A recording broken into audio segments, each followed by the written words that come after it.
a vuestras preguntas sobre mi proceso de recuperación de anorexia nerviosa.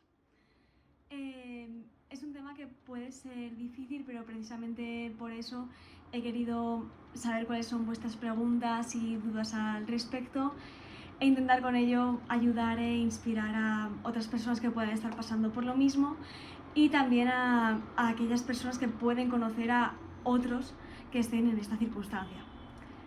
Antes de empezar, quería hacer 3 avisos. El primero es que, bueno, esto es una cuestión de utilidad.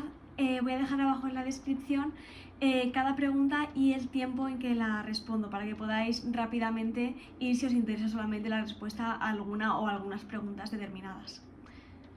El segundo es como un disclaimer de que yo voy a hablar de mi experiencia personal, que aunque muchos aspectos de la recuperación se suelen repetir en la mayoría de las personas que pasan por ello, no tiene por qué ser así para todo el mundo. Entonces, si conoces a alguien que se encuentra en esta circunstancia, no asumas directamente que lo que yo cuento se le puede aplicar tal cual. Siempre es mejor, si la persona está abierta a hablar de ello, preguntar. Y el tercero es que, como esto no deja de ser un preguntas y respuestas de temas variados, no voy a profundizar mucho en cada pregunta.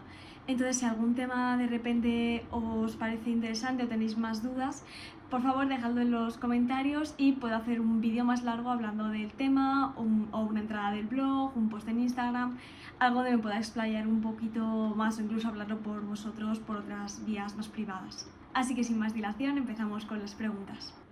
Pregunta número 1. ¿Te puedes recuperar de un TCA manteniendo un peso bajo o medio? ¿Tú tuviste que subir? Bueno, la primera aclaración es que TCA significa trastorno de la conducta alimentaria. Son unas siglas que vamos a usar muchas veces, así que conviene que todos lo tengáis claro. En cuanto a la pregunta, la respuesta sería un no. Sobre todo en cuanto a si te puedes recuperar manteniendo un peso bajo. No puedes pretender recuperarte de tu trastorno alimenticio pero seguir manteniendo esa parte de vale, pero voy a mantener un peso bajo. Para empezar, porque es una falacia el creer que te puedes recuperar mentalmente sin recuperarte físicamente. Es decir, el privar a tu cuerpo de alimentación, de comida, de energía, no solamente afecta al resto de órganos más visibles de tu cuerpo, sino que afecta al cerebro. Entonces nunca vas a poder estar completamente recuperada mentalmente, pero mantener un peso bajo. Además, al final es una negociación con tu trastorno alimenticio de me voy a recuperar, pero hasta un punto. Y eso no se puede hacer, hay que eliminar al trastorno de raíz, no puedes concederle determinadas victorias. El concepto de mantener un peso bajo o medio lo veo un poco difícil en el sentido de que ¿qué se entiende por medio? Evidentemente no tienes por qué alcanzar un peso muy elevado para recuperarte de un trastorno alimenticio. El que tienes que alcanzar es el que necesitas, que normalmente va a ser un peso medio, en el sentido de que siempre va a ser un peso sano para ti y para el conjunto de la población. Normalmente eso es un peso medio, pero depende de qué estés entendiendo por medio. Si lo que entiendes es, bueno, mantener un peso que sea hasta un punto del que no voy a superar, la respuesta es que no te puedes recuperar así. Y ya el ámbito personal de si yo tuve que subir, yo efectivamente tuve que subir. De hecho llegué a un peso muy bajo y tuve que subir entre 14 y 15 kilos. Así que sí, yo tuve que subir, y tuve que subir más de lo que pensaba que iba a subir en un principio. Aún así, el peso en el que me estoy manteniendo, ya comiendo intuitivamente y todo lo que necesito, ha resultado ser más o menos, efectivamente, medio bajo. Y esto es algo que depende de cada persona, que depende de tu estado de vida, de tu edad y de mil cosas. Pero en resumen, la respuesta sería que para recuperarte de un TCA tienes que llegar al peso que sea sano para ti y al peso que mantengas llevando tu vida más feliz y tu alimentación más libre. No le puedes poner adjetivos de bajo, medio, ni esperar que sea un número determinado en el que estés pensando. Pregunta número 2. ¿Alguna vez sentiste que no ibas a poder salir de tu TCA? Sí, muchas veces, sobre todo al principio, porque es que se ve imposible. Se ve que dices, si ahora ya me siento tan mal, con más peso es que va a ser imposible, no voy a poder superar, no voy a poder estar allí. Esto es algo que evidentemente luego cuando te sigues recuperando ves que no es así, que no es como cada vez peor, sino cada vez a mejor, aunque muy lentamente y con mucho esfuerzo. Pregunta 3. ¿Cómo conseguiste dejar finalmente atrás tu TCA? Siento un apego que me retiene. Yo estuve muy apegada a mi TCA durante bastante tiempo, incluso a la recuperación, porque no terminaba de ver si realmente la opción buena era recuperarse o me había equivocado eligiéndolo. Es decir, yo a mi TCA le añadía ciertos aspectos morales y de mi identidad, como pues estar haciéndolo por ser más perfecta, por ser mejor cristiana en el sentido de más sacrificio. Entonces me costaba admitir que deber hacer algo malo, y siempre volvía a no, y si deber hacer algo bueno y simplemente lo estoy dejando por falta de fuerza de voluntad. Y lo que me ayudó a salir de allí definitivamente pues fue sobre todo la guía de mi director espiritual y el ver que no era lo que Dios quería para mí. Pregunta número 4. ¿Cuál fue el mayor impacto que tuvieron tus amigos / familia en tu recuperación? Serían cosas distintas en el sentido de mis amigos. Yo no les conté esto hasta bastante más adelante, hasta que no se lo conté a todo el mundo en realidad. Y el mayor impacto que tuvieron sería no dejarme de lado.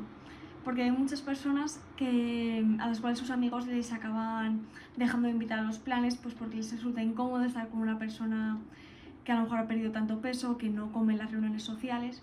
Y sin embargo mis amigos siempre se mantuvieron siendo mis amigos e incluyéndome en sus planes. Y bueno, pues esto siempre es un aspecto positivo de la recuperación. En cuanto a mi familia, quien estuvo implicada fue sobre todo mi madre. Y el mayor impacto que pudo tener es aunque no entendía todo lo de esta situación, el seguirme apoyando y muchas veces aguantar que le dijera una y mil veces las mismas cosas, que le hiciera una y mil veces las mismas preguntas, y él estar allí apoyándome, y muchas veces en momentos malos recordarme las cosas que yo misma había dicho en momentos buenos.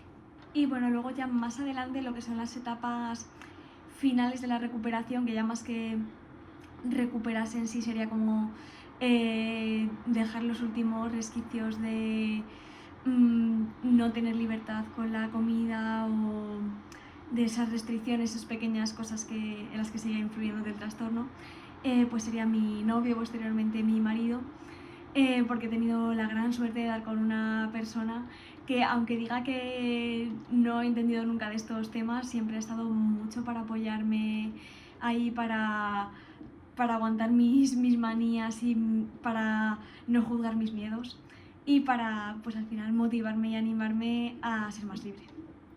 Pregunta 5. ¿Cómo lidiaste con que la gente se diera cuenta de que estabas ganando peso? Pues la verdad es que las reacciones de la gente fueron bastante buenas.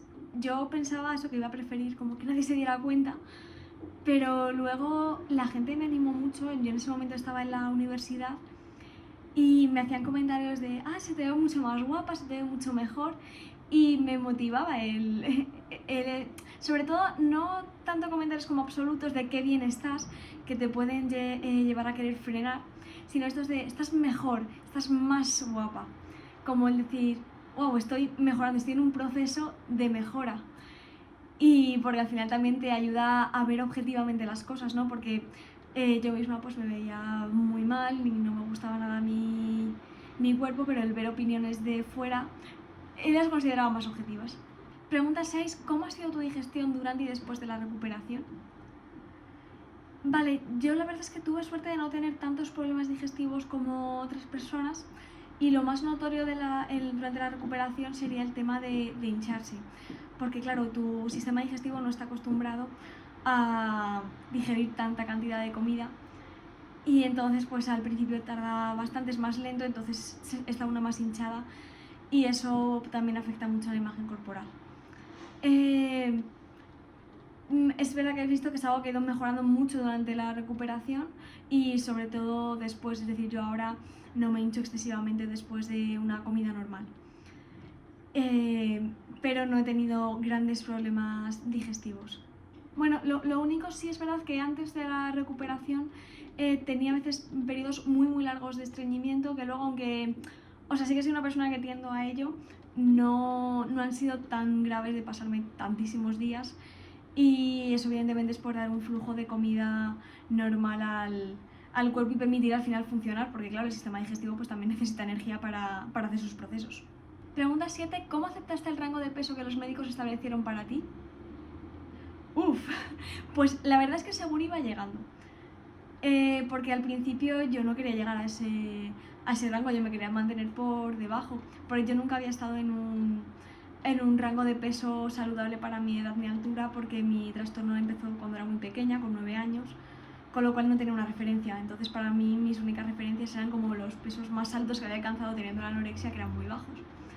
Así que yo no aceptaba ese rango, yo estaba convencida que yo me iba a quedar por debajo y ya allí vería cómo me deshacía de los médicos, pero vamos, que yo no iba a pesar lo que me decían.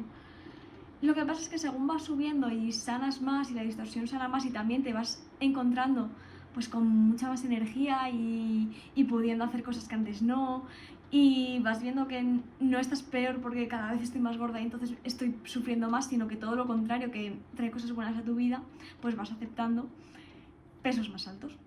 Pregunta 8. ¿Alguna vez te sentiste invalidada o como que no estabas suficientemente enferma para recibir tratamiento para tu TCA?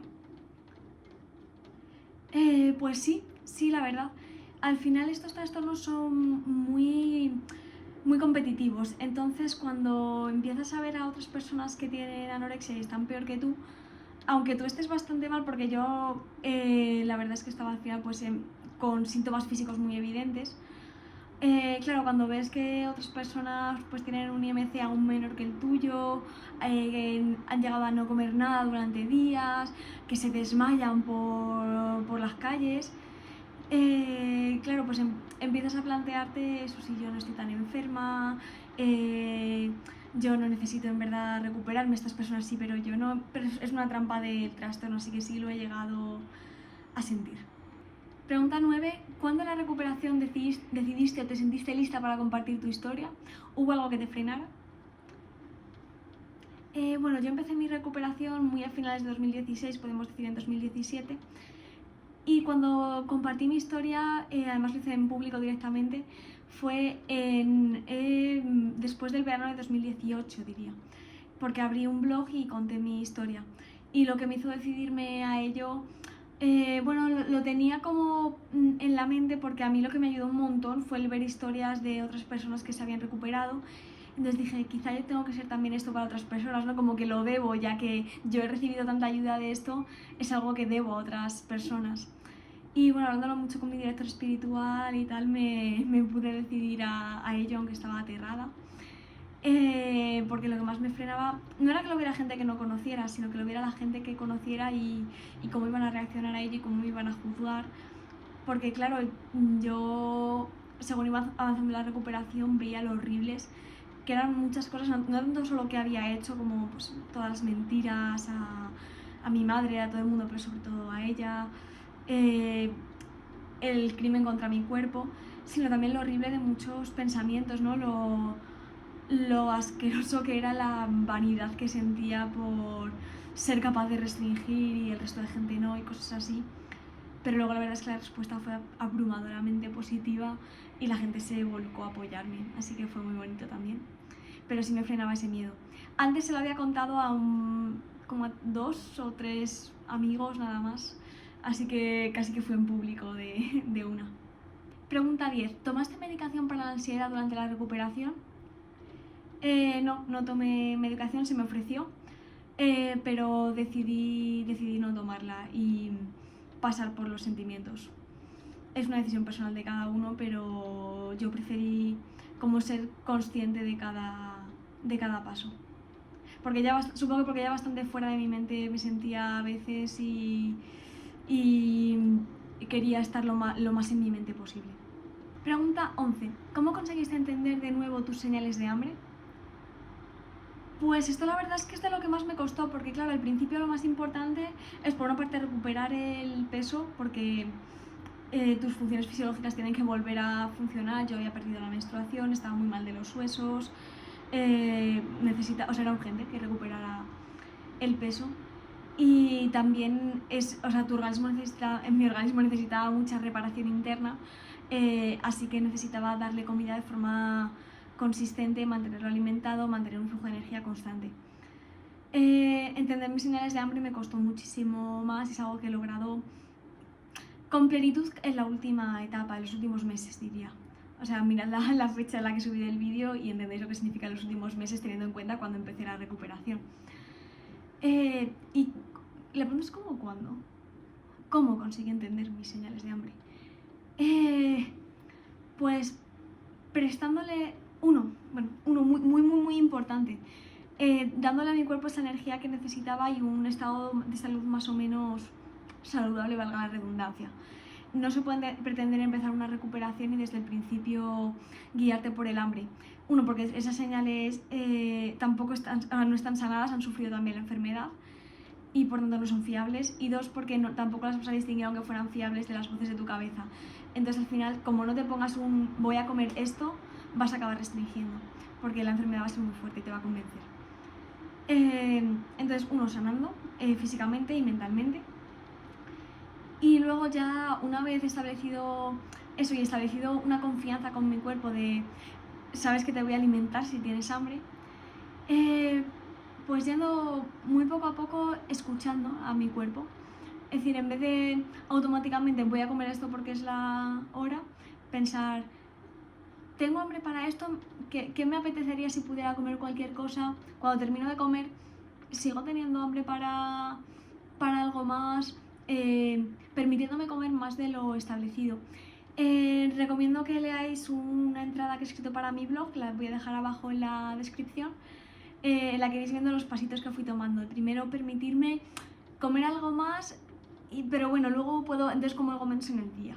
Luego puedo permitirme comer un poco más si tengo hambre hoy, pero mañana entonces voy a moderar hasta pues ya dar el paso a comer lo que necesito en cada momento. Pero diría eso, estableciendo primero, lo más importante que puedo decir, estableciendo primero un patrón de confianza con mi cuerpo, de le estoy dando una energía continua, le estoy permitiendo sanar y puede confiar en mí y en que voy a alimentarle según sus señales. Y después, escuchándolas, siendo muy consciente, al final haciéndome preguntas, dejando a mi cuerpo responder y dejando de asustarme por las respuestas que pudieran ser de mi cuerpo. Y pregunta número 12, ¿cómo enfrentaste tus comidas miedo? Comidas miedo, para los que no estéis familiarizados con el concepto, aunque es fácil de entender, pero lo explico, son aquellos alimentos que especialmente te producen ansiedad y te asustan porque los tienes como inherentemente engordantes o como malos para tu salud intrínsecamente, o sea, en sí. Normalmente suelen ser alimentos o muy procesados y con alta densidad calórica, con azúcares, con grasas, pongamos pues hamburguesas, pizzas, helados, chocolate, ese tipo de cosas. El aceite, aunque sea sano, pero como por su densidad calórica. ¿Y cómo los enfrenté? Pues poniéndomelo en plan, voy a comer esto, poniéndomelo en el menú, o sea, haciendo que formaran parte de mis hábitos y con una repetición consistente de seguir probando esos alimentos.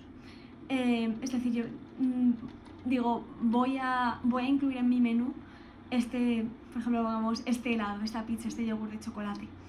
Y como está en el menú, lo voy a comer, lo voy a cumplir. Y además me lo voy a hacer repetidamente a lo largo de la semana, a lo largo de las semanas.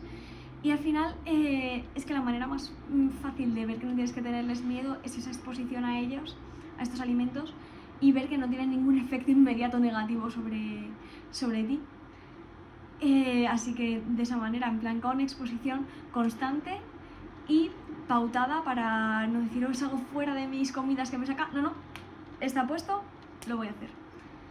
Y viendo que no tienen el efecto negativo que se les suponía. Y bueno, lo voy a dejar aquí para que no se haga muy largo, pero me gusta grabar vídeos de este tipo, así que si a ti también te gusta, plantéame otras preguntas que tengas sobre mi recuperación en los comentarios o preguntas de otros temas, de la recuperación en general, de cómo es mi vida ahora o de nutrición, de todo lo que se te pueda ocurrir para hacer este tipo de vídeos y así me aseguro de que el contenido que haga sea relevante para lo que quiere la gente que me estáis viendo. Muchas gracias por ver este vídeo, por interesarte por la recuperación, porque al final si lo estás pasando tú, o sea, un abrazo grandísimo y eres muy valiente por estar viendo estas cosas para intentar mejorar. Y si lo estás viendo para interesarte y para ver cómo lo podrías aplicar si conoces a otras personas en esta circunstancia, pues también te felicito porque no todo el mundo tiene esa sensibilidad.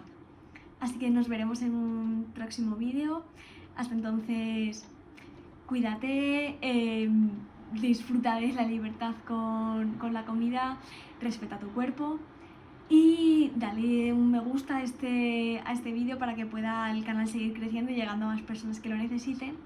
Y suscríbete si quieres estar atenta a los nuevos vídeos de preguntas y respuestas o de otras temáticas que irán surgiendo. Un beso, chao.